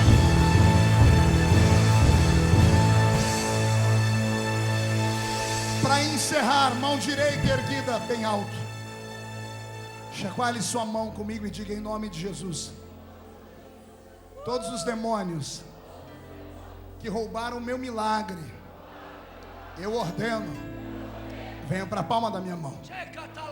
Todos os demônios que lutaram contra a minha família, contra os meus sonhos, contra os meus projetos, eu ordeno, venha para a palma da minha mão. Fecha a sua mão. Eu vou contar até 3. Você vai jogar no chão e vai pisar em cima. E você vai encontrar umas 7 pessoas, porque 7 é um número profético. Vai abraçar essas pessoas e vai dizer assim: olha, o mestre já proveu um milagre para você. 1, você nunca mais será o mesmo. 1,5, sua família vai sentir orgulho de você. 2, quem viver verá o que Deus vai fazer na sua vida ainda. 2,5, Satanás é um derrotado. E a Alvorada do Sul a Alvorada do Rio Grande do Sul está pegando fogo. 2,75, eu quero que o diabo vá se lascar no inferno, porque o meu milagre já chegou nessa noite. E você não tem que ver nada de modelo, você vai enxergar o original de Deus sobre a sua vida. Quem crê nisso, dá mais um glória a Deus. Tome o seu assento por 1 minuto. Glória a Jesus. Oh, glória. Valeu, gente. Esse foi só o primeiro tempo, tem um segundo, vamos embora? Quem aguenta mais um pouquinho? Só você, porque eu não aguento mais nada. Eu estou igual aquele ursinho da Duracell, a pilha está acabando. Está começando a engasgar. Mais uma vez eu quero agradecer ao pastor dessa igreja, ao pastor Carlos, pelo carinho e me colocar à disposição dessa igreja sempre. Se tem um lugar no Rio Grande do Sul que eu gosto de vir, é aqui em Alvorada. Raramente eu lembro de algum lugar onde eu estive, porque a gente chega a fazer 200, 250 cidades por ano, e é muito difícil eu me lembrar. Mas quando eu cheguei aqui, foi para o senhor que eu falei, né? Eu falei, eu já estive aqui, não já? O pastor abriu um sorrisão, é uma chips. Falou, já teve sim. Falei, eu sabia. Quando eu desci do carro, meu corpo arrepiou inteirinho. E eu me lembrei que nesse lugar habita a glória de Deus. Parabéns a esse ministério. E se vocês quiserem crescer um pouquinho mais, estimular a sua fé um pouco mais, abasteça o seu espírito com louvores, com pregações. Alguém já assistiu um DVD meu aqui? Original? Deus está vendo. Os piratas acabam com a gente, né? Ali na saída, eu não sei aonde, pastor Wagner? Dentro da igreja, o pastor vai te dar uma cadeirada. Ah, está chovendo, então o pastor não vai dar uma cadeirada. O pastor Kleber está lá, ó, na mesa, e eu tenho ali dezenas de mensagens, mas tem duas que eu escolhi para vocês aqui nessa noite. A primeira é essa aqui, ó. Quem é esta? Qual o nome? Não ouvi? Eu preguei em Belo Horizonte, numa grande igreja, numa noite com cerca de 5.000 pessoas, e eu preguei sobre a única pergunta que o homem mais sábio do mundo fez e não teve a resposta. Quem se lembra do homem mais sábio do mundo antigo? Salomão. A Bíblia fala de 3 grandes seres criados por Deus com muita inteligência: Salomão, Daniel e Lúcifer. Está catalogado na Bíblia, e desses o conhecimento não lhes faltou. Lúcifer, Daniel e Salomão. Só que Salomão era uma extravagância, ele sabia tudo, de tudo e em tudo. Mas um dia ele estava falando com Deus de uma noiva que ele estava namorando às escondidas. Ele estava tendo um relacionamento que não podia ter. Ele estava namorando uma mulher de uma etnia diferente, com a cor da pele diferente. Para ela ele escreveu uma carta de romance chamada Cantares, ou Cântares de Salomão. E um dia ele falou: Deus, eu vou te mostrar ela. Ele começou a desenhar, ele desenhou o corpo dela. Ele disse que ela era linda, que os cabelos dela eram negros, que a pele dela era negra como um carvão. E quando ele estava dizendo para Deus que ela era linda, Deus olhou para ele e disse assim: você acha que a sua noiva é linda? Deixa eu te dar uma visão. A Bíblia diz que Salomão olhou para um canto, e quando ele viu, explodiu uma visão na frente dele, e ele perguntou: quem é esta que aparece como a alva do dia, formosa como a lua, brilhante como o sol e formidável como um exército com bandeiras? O homem que não perguntava nada a ninguém morreu sem saber a resposta. Aí Jesus foi lá na Vila Tatu, lá no interior de São Paulo, entrou numa casinha caindo aos pedaços e revelou para mim quem era ela. E quando eu chegar no céu, eu vou falar: Salomão, você pode ter sido sábio, mas o que você perguntou e não teve a resposta, eu descobri quem era. Quem é esta que aparece como a alva do dia, formosa como a lua, brilhante como o sol e formidável como um exército com bandeira? Quem é ela? Você vai ter que comprar o DVD para saber. Ela é linda. E a segunda é esta: qual é a igreja verdadeira? Ou qual é a verdadeira igreja? Vivemos num mundo onde todo mundo acha que todo tipo de igreja leva o homem ao céu. Existe até um adágio popular que diz que todos os caminhos levam a Deus. Isso é uma mentira. Só tem um caminho que leva a Deus: Jesus Cristo. Ele diz: eu sou o caminho, a verdade e a vida. Então aqui eu questiono os fundamentos de algumas das principais religiões do mundo, e questiono até o andamento de algumas denominações evangélicas que crescem, e explico qual é a verdadeira igreja à luz da Bíblia. Então são 2 DVDs que podem encher você de conhecimento. E para a moçada que gosta muito de ouvir música, eu queria tentar despertar em vocês o desejo por ler. Eu vendi 10 milhões de DVDs, pastor, nesse país, mas não vendi mais do que 200 mil livros, e eu acho ruim isso. O nosso povo prefere dar dinheiro e comprar um CD onde ele não vai ter que se esforçar para nada, é só botar lá e sentar e até roncar quando está assistindo, do que gastar com um livro, sentar e ler. As pessoas gostam de me ouvir pregar. Quem gostou da pregação de hoje? Bonita, não é? Carregada de conhecimento, não é? Sabe como ela foi construída, além da graça divina? Com muita leitura. Eu li a Bíblia de capa a capa por 30 vezes. Alguns livros da Bíblia eu li isoladamente por mais de 50 vezes, porque estava estudando ele isoladamente. Eu li mais de 1000 livros acerca da Bíblia, e escrevi 18 livros e uma enciclopédia de quase 1000 páginas, e não escrevi mais por falta de tempo. Ainda hoje eu postei no meu Twitter: se eu pudesse voltar no tempo, escreveria mais e viajaria menos, porque o que se escreve permanece para sempre. E eu trouxe desses livros só esse aqui, olha, E Depois do Arrebatamento. É um livro pequeno, mas que eu falo de coisas que a igreja já não lembra mais. Alguém aqui sabe o que é o trono branco? Do juízo final, você se lembra? E das bodas do cordeiro? Qual o significado das 7 taças do Apocalipse? Das 7 trombetas? Dos 4 cavalos e com seus cavaleiros? Quando Jesus voltar, como seremos arrebatados? Jesus volta antes do milênio, durante o milênio ou depois do milênio? Que história é essa de milênio? Por que o diabo vai ser preso? As pessoas que nascerem no milênio vão para o céu como nós? Por que uns são chamados de bem-aventurados? Porque fazem parte da primeira ressurreição e não da segunda.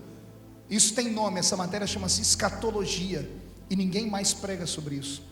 E eu gastei um tempo e escrevi esse livro, condensei, porque esse assunto é muito difícil, e eu tentei trazer a linguagem de todos.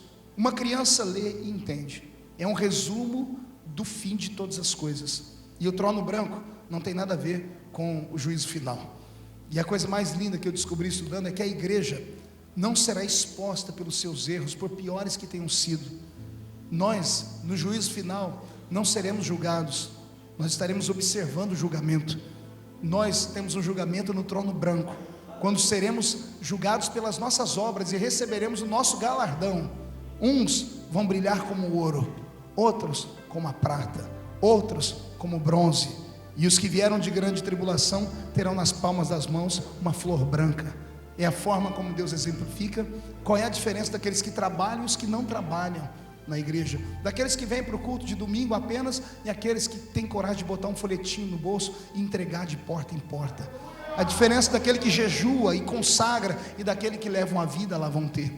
Então é importante conhecer isso. Eu acho que eu tenho ali só 50 livros desse, e qualquer material desse aqui custa apenas R$10. Com a venda desse material eu ajudo a manter meu programa de televisão. Amém, gente? Fala um amém mais empolgante. Também não precisa ser falso desse jeito, né? Quem aqui está passando por um vendaval financeiro? Oh, que povo rico, só 6. Quer ver como é que todo mundo mente? Quem está endividado aqui? Oh, e por que você não levantou a mão na hora que eu falei do vendaval financeiro? Hã? Quem aqui não tem casa própria ainda?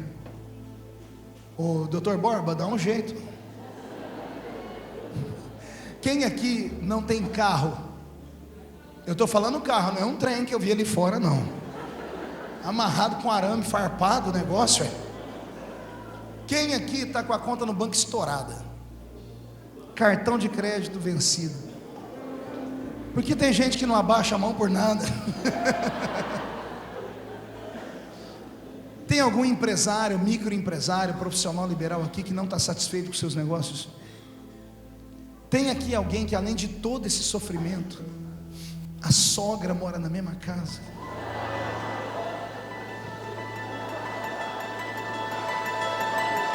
É só eu? Só eu que sou lascado aqui, gente? A sogra mora lá? Por isso que você chorou o culto inteiro, meu filho? Oh, meu Deus. É por isso que veio para a vigília. Gente, agora eu estou vendo que os obreiros desse ministério são ensinados. O senhor ensinou na convenção, né? Para não deixar a sogra morar na mesma casa. Eu acho que eu vou vir para essa convenção também. Porque, meu Deus do céu, a gente sofre demais, mas esses dias eu estou indo para o trabalho, 5 da manhã, desci do 2º andar da minha casa no solapé da escada.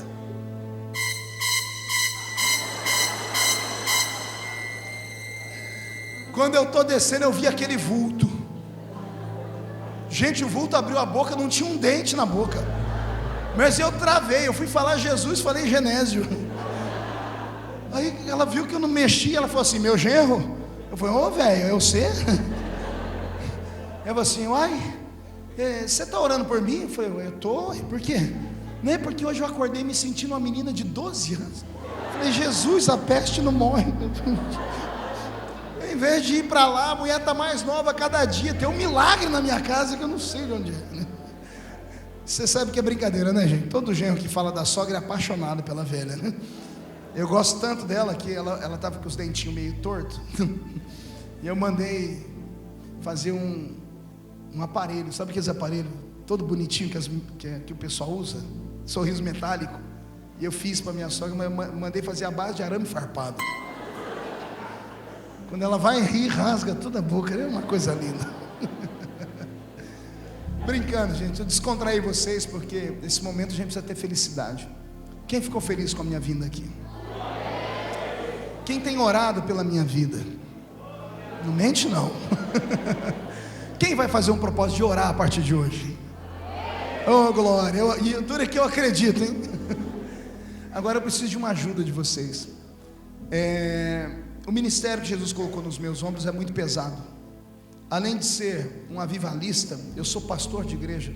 Nós temos hoje um ministério com 4 anos, com 10 igrejas estabelecidas, igrejas grandes. E eu me desdobro entre Brasília, terça, quarta e quinta de manhã, quinta noite, sexta, sábado e domingo, pregando pelo mundo. E de segunda-feira atendo uma das minhas congregações, uma igreja minha por segunda-feira. Então tem dia que eu estou esgotado de fato. E as lutas têm sido muito grandes. E eu perdi agora, há pouco tempo atrás, com muita tristeza, o meu programa de TV na Rede TV. Era um programa em rede nacional e eu não consegui manter o programa. Eu tenho 5 emissoras de TV onde eu tenho programa e a Rede TV.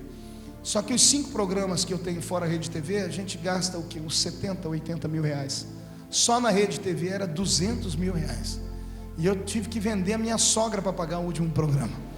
E como eu não consegui vender, eu perdi o programa. Porque ninguém queria a véia, né? Você ri? Eu vou dar de presente para você. Não quer não?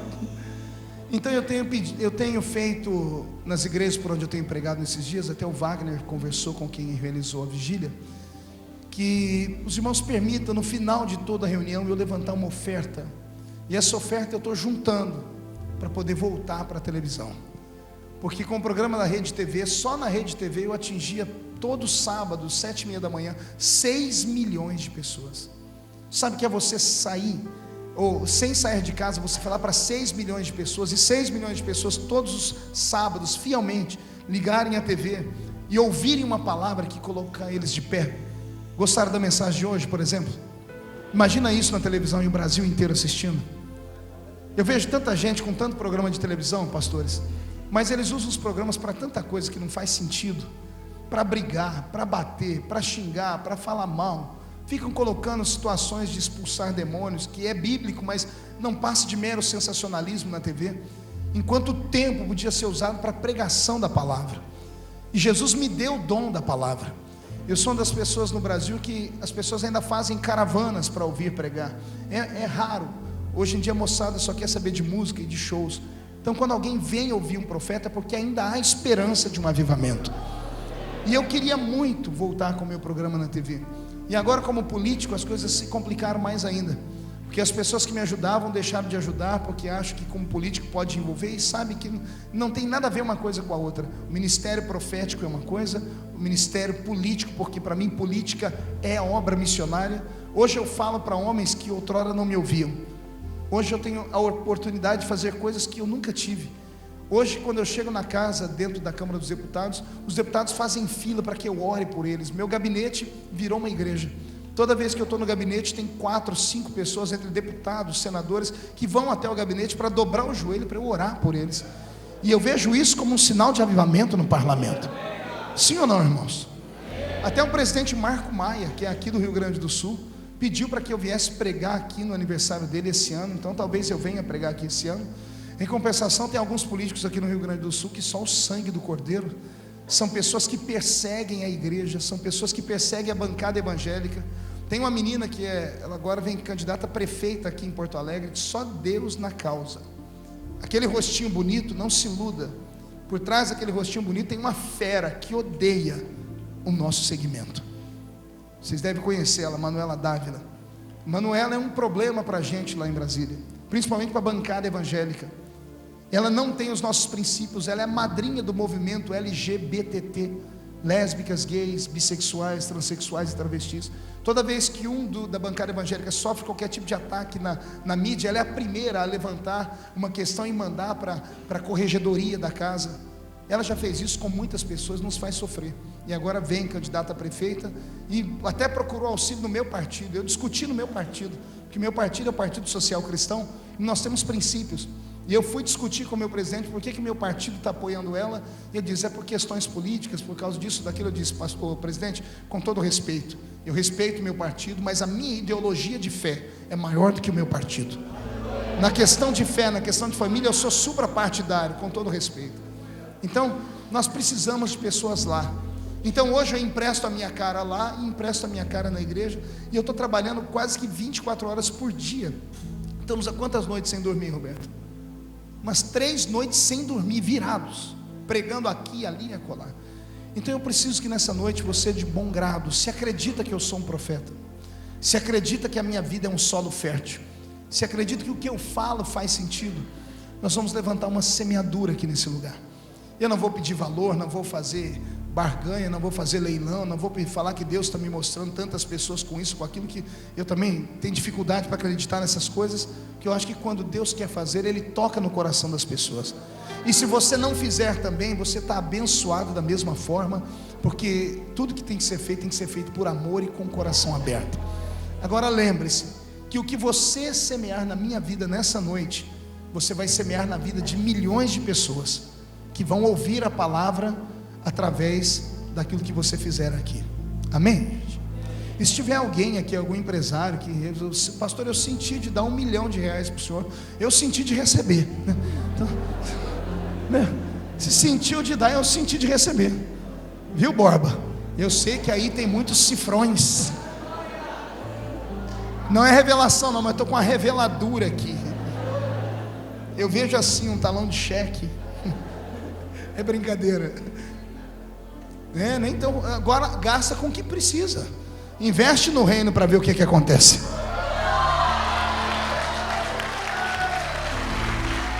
E não conta para ninguém. Esse aqui é o investimento mais barato de um político. Porque para reunir esse grupo aqui de pessoas aí fora, você tem que encher o povo de cachaça. Tem que sentar e botar música sertaneja, botar um monte de mulher pelada dançando. E não consegue cativá-las. Mas aqui está um povo que é honesto. E se eles falarem que vão ajudar vocês dois, ninguém segura esse povo. Amém, gente?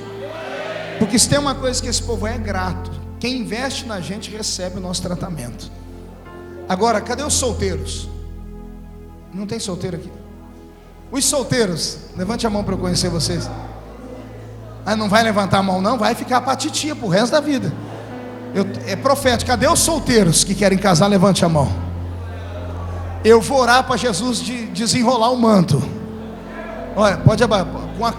Tem umas carinhas aí que eu vi que só um milagre, gente. É só um envolvimento de Deus. Agora olhe para cá. Se vocês ofertarem nessa madrugada, eu vou orar para o milagre acontecer. Aí, mas também vai destravar, vai casar. É assim, eu não oro para esse negócio, é para desenrolar e casar. Os empresários que acreditam puderem ofertar, a mãe, o pai, a vovó, eu vou receber de bom grado. Amém, gente? Abra a mão direita, fecha os olhos. Pai, os seus filhos falaram comigo aqui essa noite sobre a necessidade que eles têm da casa, do carro, das dívidas, da necessidade que tem para manter o nome limpo, das dívidas que vieram e descontrolaram eles financeiramente. Seus filhos me falaram aqui das necessidades, e como profeta, Senhor, eu quero profetizar que o que eles semearem nessa noite, na minha vida, para o programa de TV, que vai voltar para o ar em nome de Jesus, essa semente vai brotar, ela vai germinar, ela vai crescer, vai ser frutífera, e vai fazer sombra sobre eles. Eles nunca terão que tomar nada emprestado de ninguém. Os sonhos deles serão uma realidade. Aqueles que fizerem mais do que pode, vão receber mais do que precisam.